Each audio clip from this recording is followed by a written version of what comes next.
இன்றைக்கி மத்தியானம் நம்ம வீட்டில் சாப்பாடு என்னென்னு பார்த்துடலாமா? இன்றைக்கி வந்து முருங்கைக்கீரை போட்டு சாம்பார், நல்லா தண்ணி சாம்பாராக வச்சுருக்கேன். நல்லா நிறைய ஊற்றி சாப்பிட்டோம்னா சூப்பராக இருக்குங்க. அப்புறம் தொட்டுக்க பார்த்திங்கன்னா கொத்தரங்காவும் இது பருப்பு போட்டு பொரியல் பண்ணியிருக்கேன்.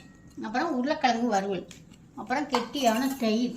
இன்றைக்கி மத்தியானம் நம்ம வீட்டில் இவ்வளோதாங்க சாப்பாடு. உங்கள் வீட்டில் என்ன சாப்பாடுன்னு கமெண்ட்டில் சொல்லுங்கள்.